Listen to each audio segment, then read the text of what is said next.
আমি একজন অসহায় মানুষ। আমি ছোট সময় আমার বাবা মারা গেছে, মা মারা গেছে।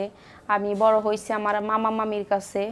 তো তারা তো ছোট সময় থেকে আমারে আদর যত্ন দিয়ে বড় করছে, কিন্তু এখন আমার মামা আমার এখন দেখতে পারে না। আমার মামিও, মামা যতটুকু ভালোবাসে কিন্তু আমার মামি ততটুকু আমারে আদর করে না, তার ছেলে সন্তানকে অনেক আদর করে।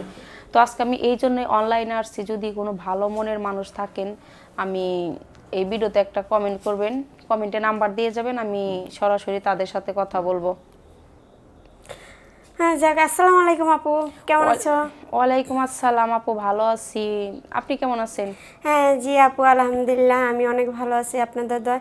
তো আপু, আপনার জীবনের গল্প শুনলাম। তো আপনার বাবা মা মারা গেছে কত বছর আপু? আমার বয়স তখন 7 বছর, তখন আমার বাবা মারা গেছে। আমার বয়স যখন 10 তখন মা মারা গেছে। আমি ছোট সময় থেকে আমি আমার নানার বাড়িতে মানুষ হয়েছি, অনেক কষ্ট মানুষ হয়েছি। কিন্তু এখন আমি দেখতেছি যে আমার এইভাবে জীবন চলবে না। আমার মামি চাইতেছে শুধু তার বাড়ির কাজ করার জন্য আমার রাইখা দিব। তার দুইটা ছেলে, হ্যাঁ দুইটা ছেলে একটা মেয়ে। মেয়েটার অনেক ভালো জায়গায় বিয়ে দিছে। এখন আশেপাশে থেকে যে লোকজন আছে তারা তো বলতেছে যে ভাগ্নি তো বড় হয়েছে, তারে ভালো জায়গায় বিয়ে দিয়ে দাও। আমার বিয়ের কথা যখন কয় তখনই আমার মামি ঝগড়া শুরু করে দেয়। এখন আমি চাচ্ছি না যে আমার জন্য আমার মামার সংসারে অশান্তি লেগে থাকুক। তো আজকে এই জন্যই অনলাইনে আসা আপু। হ্যাঁ, তো যে আপু, আপনার কাছে একটা কথা, আপনি কিরকম ছেলে চান? আপু কিরকম ছেলে চাই বলতে, হ্যাঁ বয়স বেশি হলেও সমস্যা নাই, আর কম হলেও সমস্যা নাই। তারপরে 35-40-এর মধ্যে হলে হবে, এরকম ছেলেকে আমি বিয়ে করব। আর একটা কথা, সে হচ্ছে যে বাংলাদেশে থাকুক বা বিদেশেই থাকুক অথবা রিক্সায় চালাক, তাতেও আমার কোনো সমস্যা নাই, কিন্তু তার ভালো হতে হবে। কারণ যেহেতু আমি ছোট সময় থেকে অনেক কষ্টে বড় হয়েছি, আমি চাই না বিয়ের পর আমি আর কষ্ট পাই। কারণ বিয়ের পর হচ্ছে একটা স্বামী সব। কারণ যেহেতু আমি বাবা মায়ের আদর অতটা পাই নাই।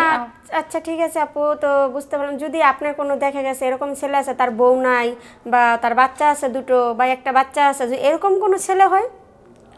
বউ নাই বলতে কি, বউ, হ্যাঁ বউ মারা গেছে, আমি ওইরকম ব্যক্তির বিয়ে করব। কিন্তু আছে না আপু, যে অনেকে হচ্ছে যে বউ তালাক দিয়ে দেয়, মানে ডিভোর্স দিয়ে দেয়, ওইরকম ছেলের আমি বিয়ে করব না। তারা হচ্ছে বউর ব্যবসা করে, এটা আমি মুরব্বীদের কথা মুখে শুনেছি। কিন্তু যাদের বউ মারা যায় তারা নাকি বউর অনেক ভালোবাসে দ্বিতীয়বার বিয়ে করলে। বাচ্চা থাক তাতে সমস্যা নেই, তার বাচ্চা মানে আমার বাচ্চা, আমি বাচ্চার অনেক আদর করব, নিজের মনে করেই মানুষ করব।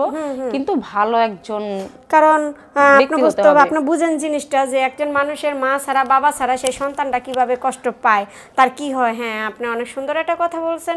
তো দর্শক ভাইয়েরা, আপনারা আপুর কথাটা শুনছেন, তার জীবন কাহিনীর আপনারা শুনছেন। যদি কোনো দয়ালু ব্যক্তি থেকে থাকেন, যদি আপনাদের ভালো লাগে, অবশ্যই আমার এই জায়গায় কমেন্ট করবেন। যে প্রথম কমেন্টটা করবেন, যদি বিয়ে করার আশা আসেন, তাহলে অবশ্যই আপুর সাথে আপনারা যোগাযোগ করতে পারবেন। তো বাট আপনারা এমন কোনো ছেলে আসবেন না যে ফাউল কথা বলার জন্য, সময় পাস করার জন্য, এরকম কোনো লোক আসবেন না, অনুরোধ। আপু আর একটা কথা বলতে ভুলে গেছি, আমার নাম হচ্ছে মাইশা, আমার বাড়ি হচ্ছে খুলনা। আমি নিজের ঠিকানাটা দিতে ভুলে গেছিলাম। আচ্ছা ঠিক আছে, থাকবেন। দর্শক ভাইয়েরা, আপনারা সবাই শুনতে পারছেন এই আপুর জীবনের গল্পগুলা। আসলে আমরা কিছু কিছু মানুষ জীবনে, এমন কিছু মানুষ আছে আমরা না দেখলে বুঝতে পারি না যে সে মানুষগুলো কোন পরিহাতে কি আছে। ঠিক আছে, তো দর্শক ভাইয়েরা অবশ্যই আমাদের সাথে থাকবেন।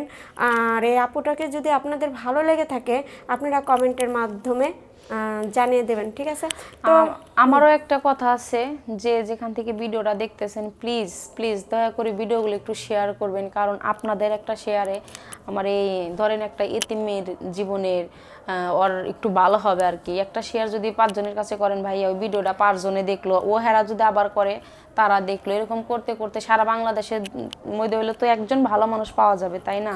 তো প্লিজ দয়া করে ভিডিওগুলো একটু শেয়ার করে দিবেন। আর হচ্ছে যে আছে না, আমার এই যে ভিডিও শেয়ার অপশন আমার নাম্বার দেওয়া থাকবে, ওইখানে আমার ইমো হোয়াটসঅ্যাপ নাম্বার, চাইলে সরাসরি আমার সাথে কথা বলতে পারবেন।